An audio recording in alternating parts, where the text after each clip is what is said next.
هو السميع العليم ربي اشرح لي صدري ويسر لي امري واحلل عقدة من لساني يفقهوا قولي. Toutes les louanges appartiennent à Allah, le maître de l'univers, le créateur des cieux et de la terre.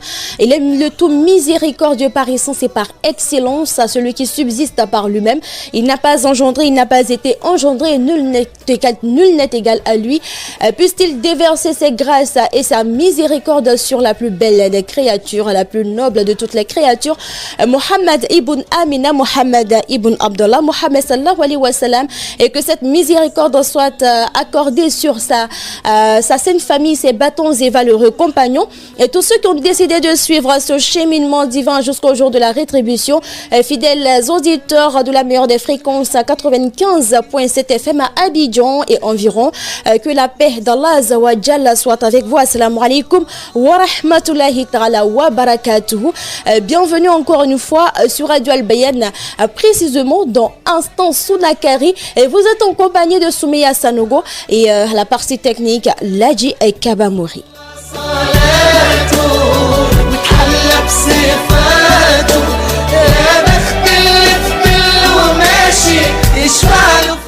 Et voilà pour ce temps que nous allons passer ensemble. À notre devoir est de vous accompagner jusqu'aux portes de l'Iftar. Et voilà, c'est à travers des rubriques qui vous permettra donc d'avoir un peu d'énergie, rester un peu de temps jusqu'à l'Iftar qui est prévu ici à Abidjan pour 18h29. Et aujourd'hui, nous serons avec les convertis.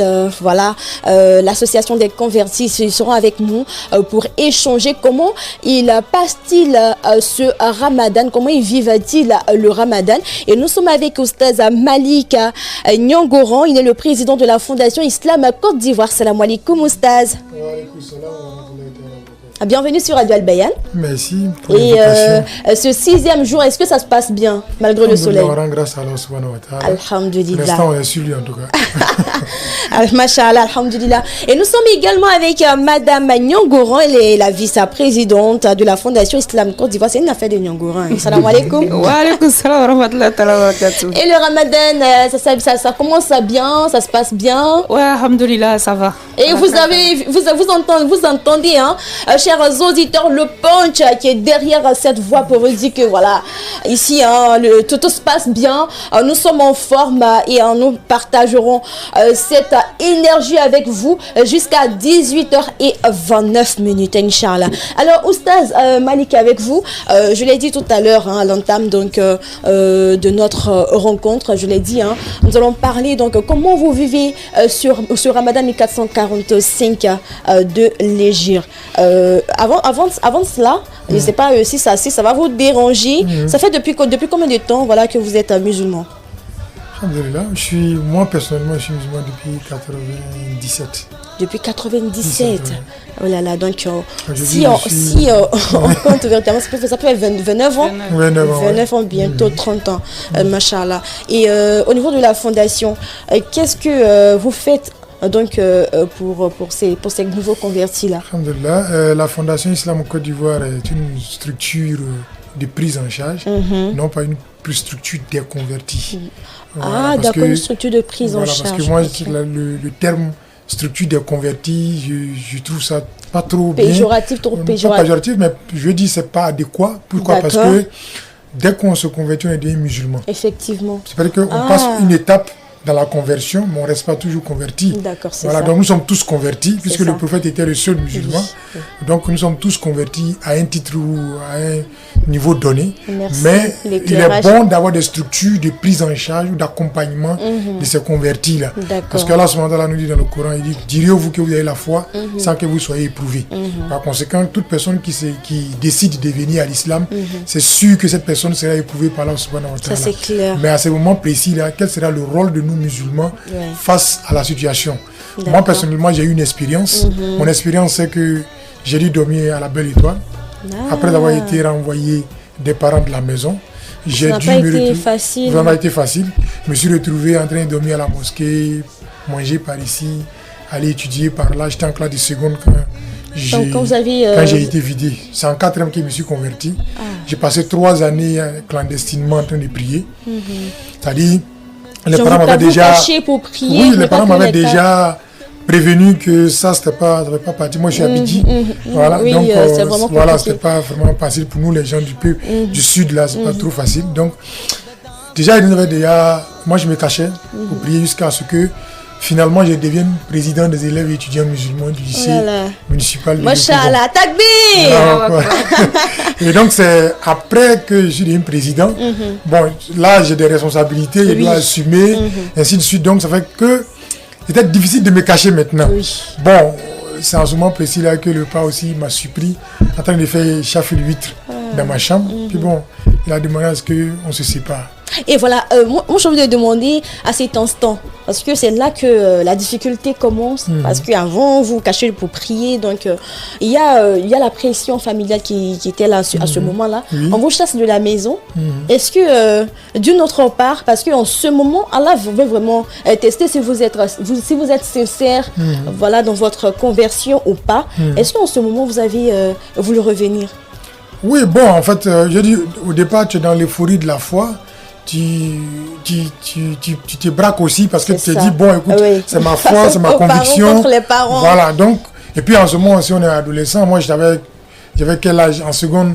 J'avais que 20 ans. Donc, tu vois, quand c'est comme ça, je dis, l'euphorie là vous accompagne dans votre affaire.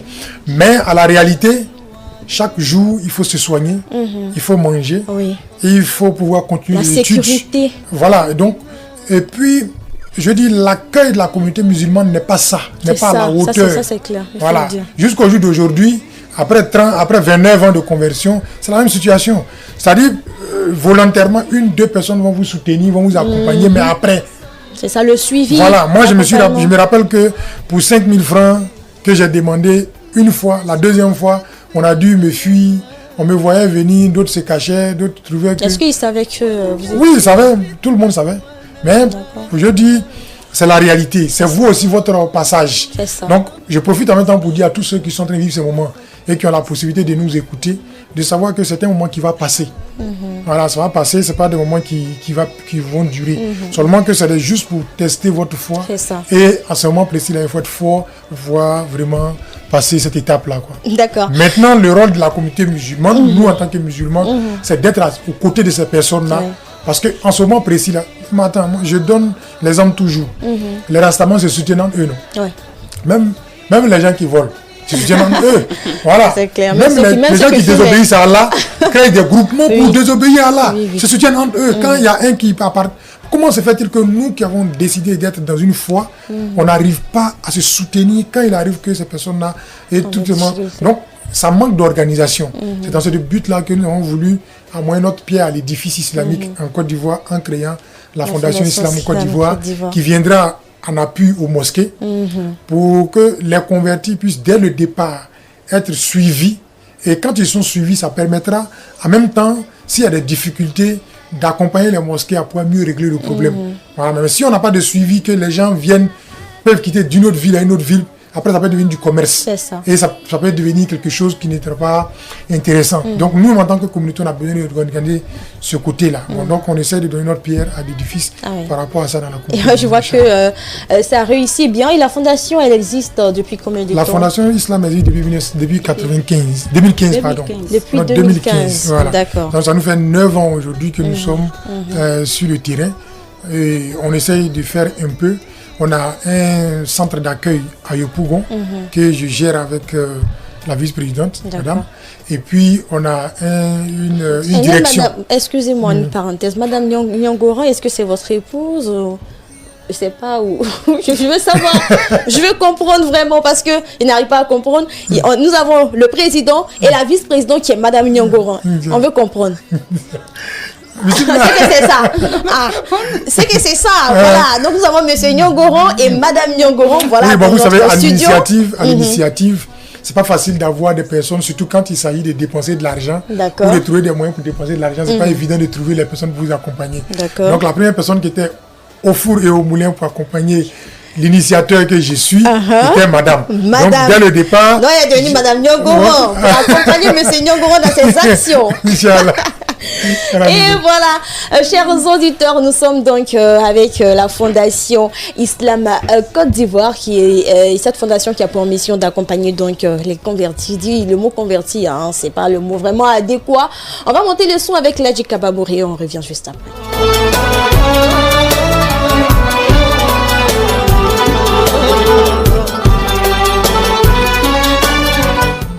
Et voilà, chers auditeurs, on va savoir à présent les heures de rupture de jeûne et de saour. Et on reviendra, c'est avec Adjawa Koulibaly. Et on revient juste après, Inch'Allah.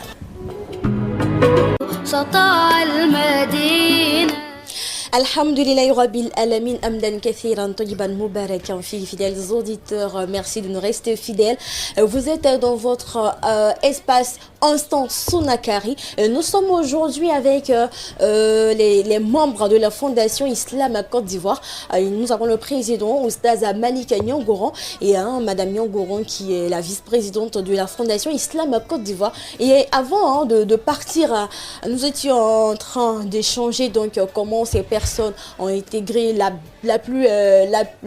meilleure des religions, la meilleure des communautés qui est l'islam. Et j'étais avec Madame Nyongoran tout à l'heure. Madame Nyongoran, salam alaikum. Wa alaikum salam rahmatullahi wa barakatuh. Et voilà, les auditeurs sont tout oui. Comment est-ce que tout cela a commencé pour vous? Bon, je suis née musulmane. D'accord. J'ai ma famille même musulmane. Je suis Ouattara d'abord. Et j'ai arrêté de prier parce que je ne comprenais pas. On ne nous expliquait pas. Parce que quand tu nais, tu dis que voilà, les parents, va prier. Tu as trouvé les parents en train de prier, voilà, tu donc comprends pas. Voilà, donc dans ça, j'étais allée chez ma grande soeur qui était chrétienne et j'ai commencé à faire comme elle. J'étais à l'église catholique, j'ai fait même 2e année de catéchèse. Et dans le mois de carême des chrétiens, je jeûnais parce que sincèrement, je ne me sentais pas à l'aise là-bas. Je sentais qu'il y a quelque chose qui n'allait pas. Même quand je dors, je rêve que je suis voilée, je ne comprenais pas. Je vais expliquer à mon pasteur. Lui me dit non, ça veut dire que tu ne vas pas te marier. Il dit mais je sens que j'aurai des enfants. Il dit non, tu seras sœur. C'est dans ça que j'ai commencé à jeûner. J'ai demandé à Dieu de le connaître, lui, le vrai Dieu. Et l'homme qu'il a prévu pour moi, qui me l'amène. J'étais en route, en chemin ce jour-là, d'aller rencontrer ma marraine pour mon baptême. Parce que j'étais en 2e année, 3e année pour mon baptême. D'accord. Et puis la catéchèse qui est sur 3 ans. 3 ans. Donc en chemin, j'étais en jeune, hein, en chemin, je croise M. Nyongoran. Je l'ai vu de loin et puis j'ai dit, si ce monsieur pouvait être mon mari. Allah. On dirait, et moi, tout d'un coup, il est venu vers moi. Wow. Il est venu s'arrêter, il m'a salué. J'ai répondu. Quand il a dit, il s'appelait Nyongoran, il dit, voilà, un chrétien, comme je suis chrétien, ça peut marcher. Oui. On marche en parlant, il me dit non, que lui, il est musulman. Il dit, il a gâté à faire. Donc, on a échangé, bon, j'ai pris mon taxi, je suis parti. Une semaine après, on se revoit, il me dit, est-ce que tu me connais? J'ai dit non, je ne vois pas. Il a essayé, il dit, oui, monsieur. Vraiment, tonton, pardon, je vais au travail, je n'ai pas envie de me parler. Oui, je suis avec des garçons, je ne veux pas. Il m'a dit non, il a commencé à cheminer. J'ai dit, moi, je vais au mariage. Je cherche quelqu'un pour me marier, je ne suis pas les filles ou go-gars, je ne connais pas, je ne veux pas et je n'en veux même pas. Et c'est comme ça, c'est parti. D'accord. Et comment, je partais monsieur... l'attendre devant l'église. Quand il a fini le culte. Non, attends. L'intention, c'était quoi? De la ramener à l'islam? Non, d'abord, moi, j'étais parti d'abord dans ma première intention, c'était le mariage. D'accord. Peut-être la voir, elle, en tant que... Voilà. Ma femme. Voilà, maintenant, au fur et à mesure, c'était une belle femme. Ouais. C'est une belle femme. Non? Oui, c'est une très belle femme. Donc, c'est ça qui était là d'abord. Et puis maintenant, j'ai vu qu'elle était un peu truc. Donc, moi, j'ai laissé à faire des discussions chrétiennes, musulmanes. Oui. J'ai commencé d'abord à parler de mon problème qui m'intéressait. Voilà, j'ai commencé à parler de mes problèmes d'abord. C'est quand moi, mon problème a été réglé. Mais la condition, c'est que sans mariage, on ne va pas se connaître. Oui, ça c'est clair. Voilà, si on doit se connaître, c'est après le mariage. Mais maintenant, chez nous, en islam aussi, c'est ça qu'on fait. Donc, comme c'est vous, c'est la même chose que vous faites. Donc, chez moi aussi, c'est la même chose. C'est au fur et à mesure qu'on partait. Donc, vous êtes parti sur des bases nobles. Voilà, et donc, cette base, on est parti. Chacun démontrait un peu ce que sa foi valait, quoi. Tu vois, non? Et puis au fur et à mesure, à la fin, c'est moi qui ai gagné. Il posait des questions. Finalement, j'ai vu que c'est lui qui avait raison. D'accord. J'ai vu que ce que j'ai demandé à Dieu, c'est ce que Dieu vient de me montrer. Parce qu'il y a des questions que j'ai posées, puis j'ai eu des réponses. Voilà, et puis il faut le dire, hein, souvent il y a des prières que nous faisons, Allah ne nous répond pas directement. C'est à travers nos actions, mais tout ce qui se passe autour de nous que nous avons ces différentes réponses-là. Voilà. Et moi j'ai envie de savoir, on va rentrer véritablement dans le but du sujet. Monsieur Nyongoran, nous sommes dans le mois de Ramadan. Comment vous vous organisez à votre niveau? Bon, Inch'Allah, pour ces personnes, surtout, hein, vous avez raconté tout de suite votre histoire, vous avez été chassé de la maison. Et pour ces convertis-là, qu'est-ce que vous faites pour eux? Donc, tantôt, je disais que nous sommes à Cocody avec Adia Badiara, docteur, qui, elle, est ici à Cocody, à la mosquée Siam. C'est là-bas qu'elle elle siège pour l'instant. Donc, à Boaké aussi, nous avons ce qu'on appelle Kanga, Mohamed, qui est là-bas aussi, qui s'occupe de ça. Et puis, à Abidjan Sud, on a Bamba Idriss avec Abdelaziz Seri, voilà, qui eux aussi s'occupent de ce côté-là aussi.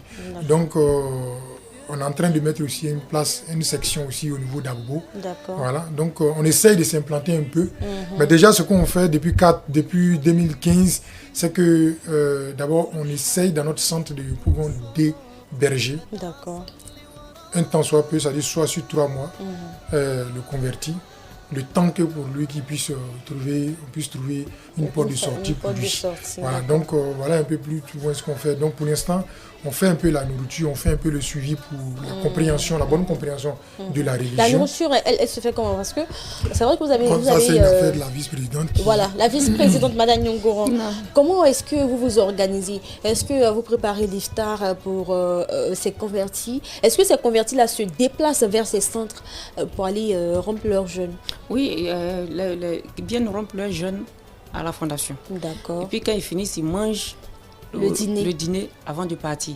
Avant de partir, si chez lui, il n'y a pas de manger les 4 heures, on fait des emportés pour lui donner, pour qu'il parte. Voilà, c'est intéressant. Alors, je veux dire, comment vous obtenez tous ces vivres-là? Bon, on fait des demandes d'aide avant le mois de Ramadan. Ceux qui ont eu pitié donnent, ceux qui n'ont pas encore donné. On prend de d'autres poches parce qu'ils sont déjà habitués à venir. Si tu ne fais pas, qu'ils viennent, qu'il n'y a pas, vraiment c'est un peu difficile. C'est difficile. Donc, dans les débuts, nous, on met la main dans la poche. Et puis, maintenant, s'il y a des soutiens qui viennent, alhamdoulilah.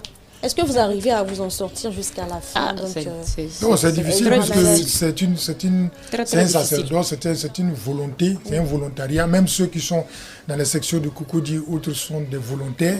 C'est des personnes vraiment qui ont décidé, vraiment dévouées et qui, peut-être au contact du président, ont eu beaucoup de bonne compréhension de la chose, de l'idée et qui sont investis dedans. Donc pratiquement dans toutes nos sections, c'est d'abord nous-mêmes qui nous décidons d'accompagner l'affaire, de faire. Puis maintenant, les demandes d'aide qu'on fait, en tout cas, on continue toujours de crier. Voilà, pour demander de l'aide, du soutien. Voilà, pour les gens. En tout cas, cette année, on a eu quelques sacs de riz. Ce n'est pas encore ce qu'on attend, mais bon, on continue de crier pour que les gens nous viennent en aide. Jusque-là, on n'a même pas encore eu de sucre pour l'instant. Voilà, donc ça viendra. J'espère que les auditeurs entendent tout ce qui se dit. Mais ce n'est pas seulement que le mois de Ramadan, c'est du quotidien. C'est un accompagnement. Chaque jour que Dieu fait, il y a au moins une dizaine de personnes qui mangent à la fondation. Même à part le Ramadan, ils viennent toujours pour le dîner.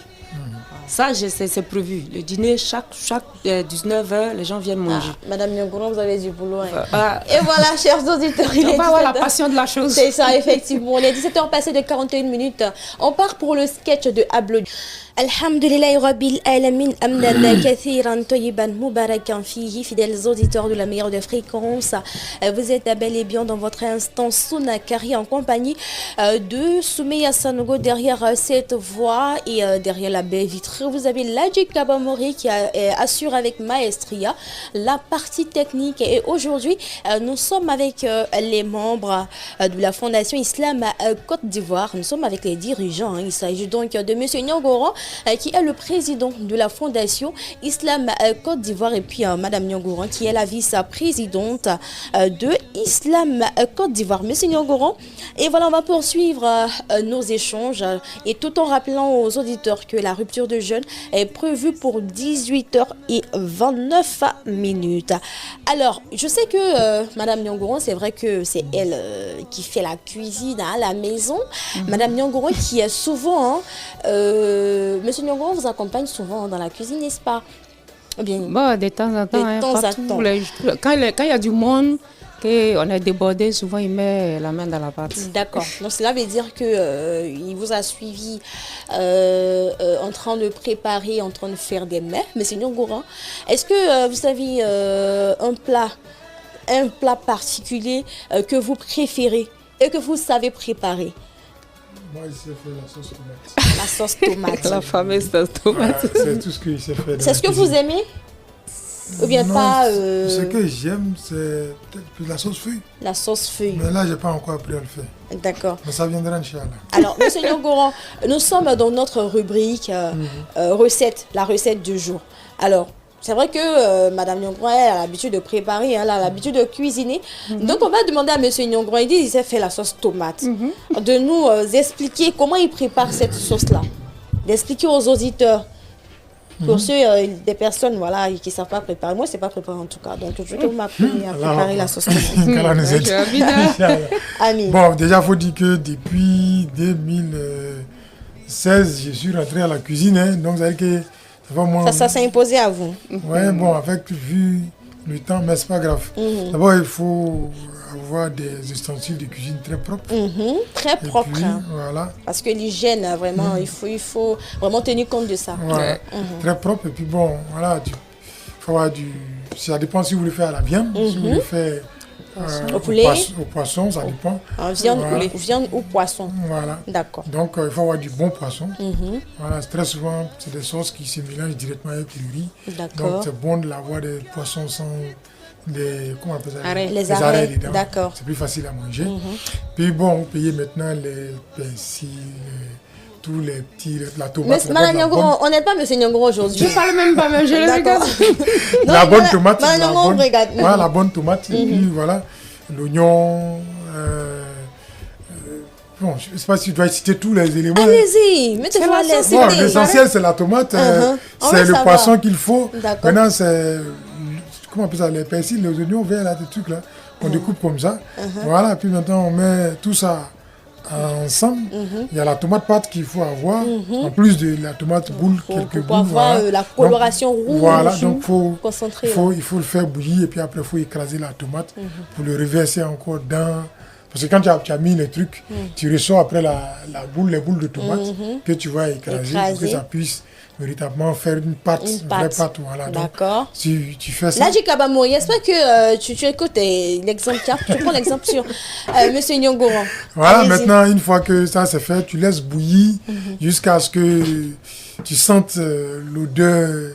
Le parfum. Voilà, le parfum. Quand le parfum commence à sortir, il faut te dire que c'est en train de prendre. C'est en train de prendre, voilà. Non seulement le poisson, on grille le poisson, on le met dedans comme ça. Non, bon, moi j'aime faire ça avec du poisson fumé. Donc le poisson il est déjà fumé quand il arrive, donc pas besoin de griller encore. Voilà. Même un peu d'huile ou... Non, la sauce tomate, c'est sûr qu'il faut mettre un peu d'huile. Moi, je ne sais pas où. C'est celui-là. Maintenant, moi, je connais pas. Sel ou bien on met rien. Non, bon, les magies là, bon, déjà, il faut dire que bon, maintenant, moi, je commence à diminuer, à doser. Je préfère manger sans cube magie, donc ça dépend de chacun. Celui qui veut manger... On va dire les cubes d'assaisonnement, c'est mieux. Voilà. Ok, voilà. Bon, merci. Les cubes d'assaisonnement. Voilà, donc, tu peux trouver les assaisonnements que sinon, tu veux. La direction commerciale marketing, on tape dur. Donc, voilà, ils vont assaisonner avec ce que tu trouves. Il y en a qui aiment l'assaisonnement naturel, comme ce que j'ai décidé de faire maintenant. Voilà, l'assaisonnement naturel. Voilà, donc... c'est des choses comme ça. Bon, on peut manger avec de la tchéké aussi. Hein, non, voilà, à tchéké ou du riz. Avec des pâtes alimentaires. Macaroni, spaghetti. Non, là, ça passe pas. Bon, ça, c'est si tu fais vraiment de la pâte avec du poisson mélangé. En ce moment-là, peut-être que c'est bon. De la viande. Voilà, la viande, tu peux mélanger après avec les macaronis pour manger. Mais si tu veux faire la sauce tomate directe, en ce moment, c'est pour manger ça. Moi, j'aime bien quand c'est bien pâteux. J'aime pas ça quand c'est trop... Donc, Madame Nyongoro, elle fait ça très souvent pour nous donner... voilà, bien pâteux, voilà. D'accord. C'est bien. Mais vous aimez quelle bouillie? La bouillie de riz, bouillie de mil, pour rompre le jeûne? Mil est bon. Mil. Ouais, d'accord, Madame Nyongoro. De toute façon, ils vous regardent là. C'est que vous faites ça bien, bien tous ceux qui sont à la fondation peuvent témoigner. C'est un cordon bleu. Aïe. Donc ça c'est une déclaration en direct. Voici Madame Nyongoro qui est en train de... Non, il y a toujours bien mangé. Alhamdulillah. Même quand il n'y a rien. Surtout quand il n'y a rien dans la cuisine. C'est là le repas est plus intéressant. Parce qu'en ce moment-là, tu vois, non... Ça, elle met la baraka dedans. Voilà, c'est l'idée, quoi. Elle imagine quelque chose là, avec un truc simple là. Mais ça non, prend. le goût, non, laisse. Le goût là, ça prend. Il dit le goût là, laisse. Madame Nyongoro, à votre niveau, est-ce que, à part votre époux, voilà, qui fait votre éloge sur le plan culinaire, est-ce que tous ceux qui viennent manger, est-ce qu'ils sont satisfaits donc de votre préparation? Parce que vous avez dit que chaque jour, il y a des convertis qui viennent, vous les servez à manger. Oui, bon, chez nous, quand on te dit Anigba, ça veut dire que c'est bien fait. En tout cas, la plupart, surtout le directeur de la fondation, là, quand lui arrive à la maison, il dit ouais, je suis à la maison. Chaque fois qu'un fille de manger, il dit Anigba, Vraiment. C'est pour vous remercier. Voilà. Donc, la plupart, bon, si tu manges, que tu reviens. C'est parce que c'est bien fait. C'est ça. Bon, si tu ne reviens plus, c'est que c'est pas doux. En tout cas, tous ceux qui ont l'habitude de manger reviennent. Mais là, vous avez l'habitude de préparer quel mets, par exemple? Bon, surtout pour le dîner, pour l'iftar et pour les dîners. Bon, pour l'iftar, c'est la bouillie, comme depuis le thé. D'accord. Maintenant, pour le dîner, souvent on fait le riz. Souvent on fait riz tchèp. Souvent, parce que quand il y a trop d'hommes, il faut faire le tchèp. Là, c'est plus rapide.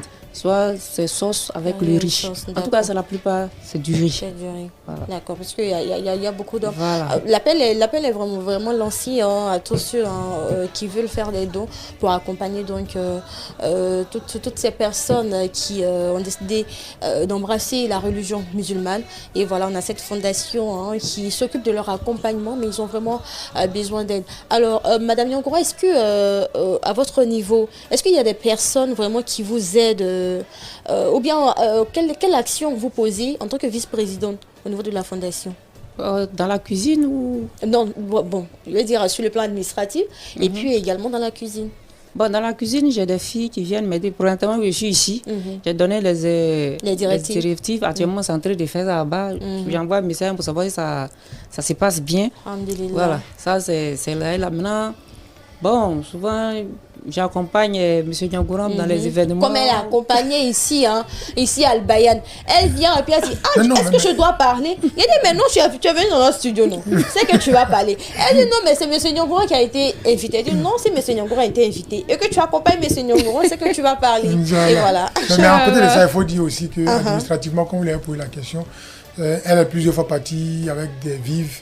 En tout cas, les jours, quand il arrive qu'on a abondamment de vivres, on essaie de redistribuer ça vers les sections. Voilà. Il y a Abengourou aussi qui vraiment tâtonne. Vraiment là-bas, c'est un peu très difficile parce que la dame, elle a beaucoup l'envie, mais il n'y a pas de soutien, il n'y a pas de moyens. Donc, voilà, donc quand on a comme ça, elle va en mission pour aller faire les distributions. Je suis partie en Boaké 3 fois. D'accord. Mais c'est pas facile. Mais quand tu arrives, que tu vois des gens, il dit là, c'est la bouillie de mil qu'ils prennent pour mettre le carême. Il y a 4 heures, c'est bouillie de riz et de mil. Ils boivent pour mettre le jeûne. Vraiment, c'est difficile. Et voilà. La dernière fois, je suis partie, même vraiment, j'ai eu les larmes aux yeux parce que c'était pas facile quand tu voyais des gens qui n'arrivaient même pas à manger. Et puis, ils doivent gêner encore. Vraiment, c'est pas facile. Et c'est pour cela que ce mois béni du Ramadan est bien tombé parce que c'est un mois de partage, un mois de solidarité, il faut le dire, un mois de générosité. L'appel est lancé. Alors, nous sommes presque à la fin de notre rencontre. Monsieur Nyongoro, concrètement, quels sont vos besoins? Est-ce que vous avez un appel concret à lancer à tous les auditeurs, tous ceux qui sont désireux de vous accompagner? Alhamdulillah, merci bien pour cette question-là. Vraiment, je voulais profiter de votre antenne pour demander aux musulmans, quand quelque chose est bien fait, il faut essayer de copier. D'accord. Vous vous promenez en dehors de nos moyens, nos maigres moyens qu'on a pris pour avoir un petit centre d'accueil. Les musulmans n'ont pas de centre d'accueil. Pourtant, on a dans nos rangs des personnes qu'on doit recycler en termes de comportement. Mais on a les moyens. Mais je dis, on ne pense pas, on n'est pas futuriste. C'est ça. Regarde, partout où tu vas rentrer, que ce soit à Beaunois, tu vas trouver des centres d'accueil qui prennent les jeunes délinquants et qui les convertissent en d'autres religions. C'est ça. Mais qu'est-ce que nous, nos enfants, qu'on voit aujourd'hui, on voit nos enfants. Voilà les comportements qu'ils ont aujourd'hui. On voit d'autres qui sont dépressifs, qui sont dans des trucs. Moi, je me rappelle la dernière fois, il y a un frère qui est venu me voir à Beaunois quand il a fallu qu'on a demandé de se convertir avant qu'on le soigne. Les centres de santé, on n'en a pas. Des choses qu'on appelle des centres d'accueil qui peuvent vous aider non seulement à prendre en charge ces convertis si jamais ils sont rejetés, mais en plus ça pourrait nous aider à pouvoir prendre en charge nos enfants pour que la rééducation puisse être faite. Donc aujourd'hui, moi, ce que je peux te solliciter, sincèrement, on veut des personnes de volonté pour nous donner non seulement un centre d'accueil, et puis en plus de cela, pendant que nous sommes là, on a besoin véritablement de vivre au quotidien. Surtout de vivre au quotidien. Et puis bon, on a besoin de manuels pour pouvoir nous accompagner à aider les convertis à pouvoir vraiment se former, à pouvoir vraiment comprendre la religion comme il se doit. Ok, Monsieur Nyongoron, avant de terminer donc nos échanges, nous allons partir, fidèles auditeurs, pour la... Assalamu alaikum wa rahmatullahi wa barakatuh. Et c'était là donc la loi de la rupture dans nos différentes langues locales. Nous sommes au terme donc de nos échanges. Et Oustaz Malika Nyongoron, votre mot de la fin. Et 30 secondes. On ne peut que faire des bénédictions pour la communauté. Je remercie la radio Al-Bayan qui nous donne l'opportunité de profiter de l'antenne pour solliciter les musulmans. Et puis prier Allah subhanahu wa ta'ala que nous ne faisions que évoluer dans notre cheminement. Et dire aussi aux convertis, surtout, que cette religion n'est pas... Tout ce qui est bon n'est pas simple, n'est pas facile. Et donc il va falloir doubler d'efforts parce que c'est une grâce de devenir musulman. D'accord. Et quoi, la miséricorde d'Allah subhanahu wa ta'ala. Et vous, Madame Nyongoron? Oui, je dis alhamdoulilah pour l'invitation et merci à la radio Al-Bayan de nous permettre d'être ici aujourd'hui. Et merci à vous-même pour l'accueil. Très chaleureuse avec les techniciens. Merci beaucoup à vous. Qu'Allah nous donne la force de continuer et qu'Allah nous guide tous, Inch'Allah. Inch'Allah. Merci infiniment et votre passage donc, dans les locaux du groupe Média Al-Bayan nous fait énormément plaisir et donne également une lueur d'espoir à toutes ces personnes donc, qui veulent embrasser l'islam et qui ont déjà embrassé l'islam à travers donc, votre fondation qui permet d'accompagner toutes ces personnes. Les 18h passées de 29 minutes. Excellente rupture de jeûne à toutes et à tous. Assalamu alaikum wa rahmatullahi wa barakatuh. On se retrouve Inch'Allah demain à la même heure.